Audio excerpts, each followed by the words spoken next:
Since she was a child, she knew she was an artist. Being good at sketching and painting, she majored in graphic design as she dreamed of herself as a successful marketing woman. However, her life took a big turn, and today she is a well-positioned artist in Greenwich, Connecticut. She has made herself irreplaceable by collecting knowledge and unique experiences. The Humanities Mass Communications Department at Norwalk Community College presents Person to Person with your host, Daniel Smith, directed by Toni Sandoval.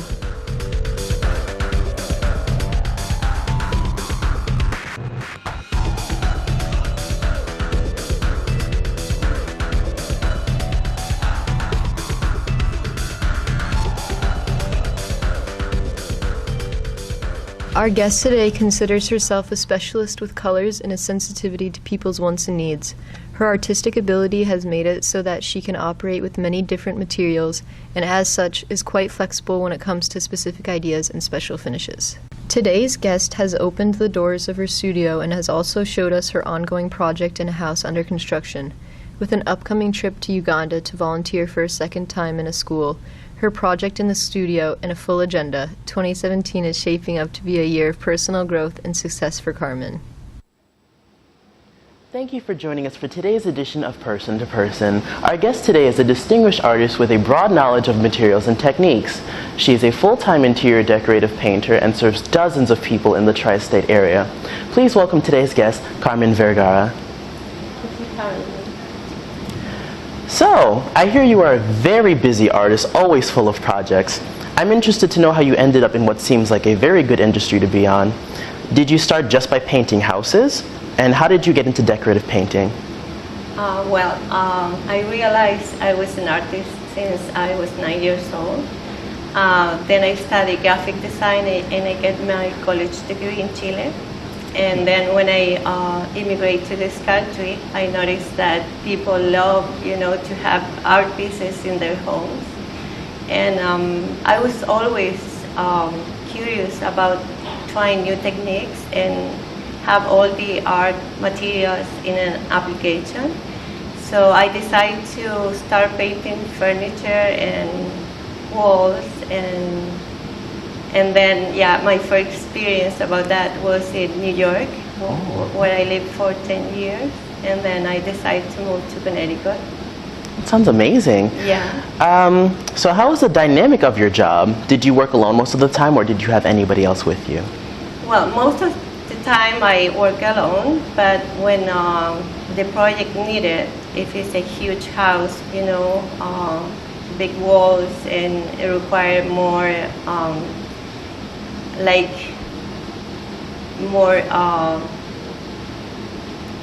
strong people to work with, like painters. I need to sand, to prepare my surfaces before I apply the final finish. So then I have a crew that they help me with if needed. That sounds interesting. Glad you always have extra help with you. You recently opened a studio in Greenwich with a partner, Lysandra. Tell us more about your studio and what do you show there? Well, I used to have a studio by myself in Portchester for 4 years.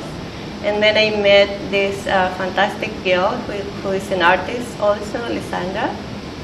She's from Brazil. And then we had this opportunity to rent the studio that is nearby my home in Greenwich, which I was dreaming of for about 14 years. Wow. So we became together as the partners, and we shared this space for all our work. It's like a showroom. I also get engaged with a carpenter who is designing the furniture, and we decide the finishes. Okay. And the main thing is being research for designers, architects. Sounds interesting. Yeah. Nice, that's amazing. How would you find new jobs and projects? Is the studio the main way you attract clients? Not really. The studio is like a showroom, or maybe you can choose a portfolio. The designers are always, or the clients are always interested and see where you work, and So, but the main source of work is a construction company, architects and designers that I met during the last 15 years. Okay. And they know about our work. Sounds cool. Now that I see your studio, I feel curious to know if you produce art in other formats besides working on interior painting. Do you have paintings of your own, or furniture, or any ornaments you've designed? Yes, as a graphic designer, I do painting, like watercolor, acrylics, canvas. I used to do murals, but now, you know, the requirements change, so people is using another kind of materials on the interiors. That's interesting. So you always have to keep changing with it. Do you have any ongoing projects in your studio? Can you tell us more about the table you were working on with your partner? Oh yeah, that is a challenge. You know, I always like to try new techniques and create new materials, media. So this is a table that became a project based in a stone that a client saw in another office. The designer office have this stone as a decorative artifact. So she decided to have a table with the same texture.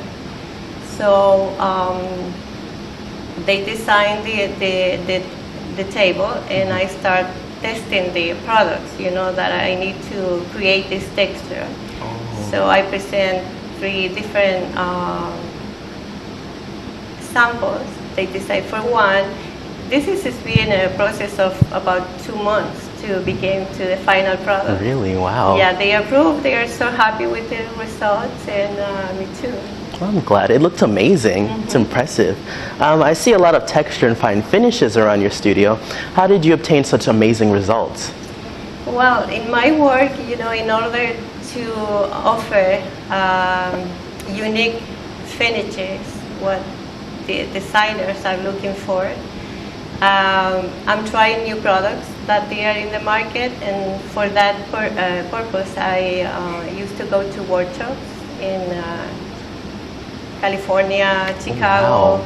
There are companies that they are bringing new materials, especially from Italy. So you have the material, and then it's all your imagination. Yeah. That's amazing. Must be fun to travel. Yeah. So you are working on a very complex project right now. You were asked to paint a library house under construction. Can you tell us more about that project? Well, this is a library.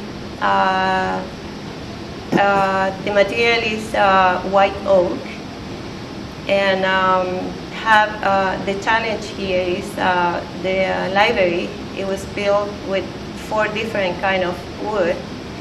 So my job is to make it look natural, to keep the grain, but keeping the same color, even though naturally the wood have different colors, like pink, brown, yellow. So I create 4 different medias to achieve that final product. Wow. That looks beautiful. What has been the most challenging part about this on-site project? Well, create the color, you know, because through the process, you're testing the color on the wood, and because they are natural material, they look different. So I had to change the color in the same site at the same time that I test the color on the wood. Must be difficult having to work with so many. You are also a compassionate woman that is always helping the community by fundraising and being involved in social justice projects. Sometimes you organize private events in your own studio. Could you tell us more about what kind of activities you do for that charity that involves art?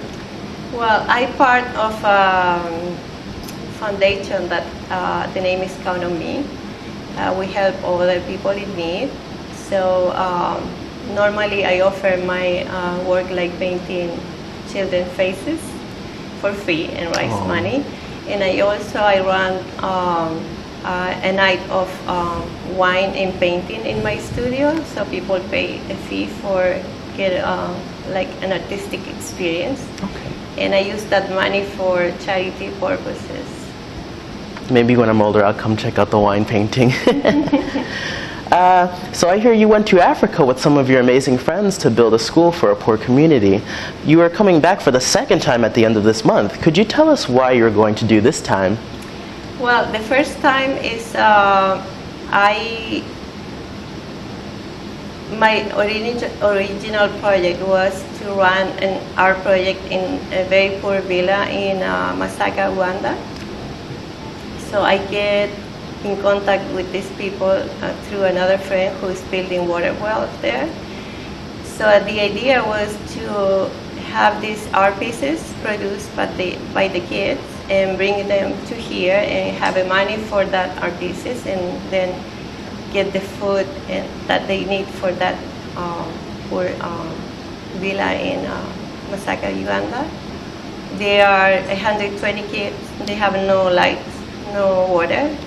They never saw a brush or watercolor before. So they create these beautiful pieces, and I make the money to feed them because they used to eat just maize flour and water. Okay. So now we are feeding the entire school, and I'm coming back with another art project. This time it's going to be canvas, and we also have a project to create a mural in the school. That sounds beautiful, and it's very admirable what you're doing. Today we got to meet an exceptional artist who's of professional color, finishes, and texture. Carmen, a distinguished artist, impressed us with her keen ability and broad experience. We'd like to thank Carmen Vergara for joining us today. Thank you for having me. No problem.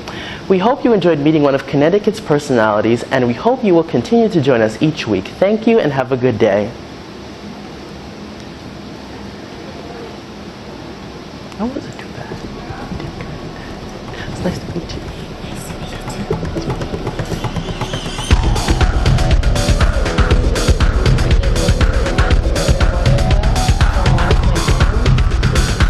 This has been Person to Person, a Norwalk Community College student production.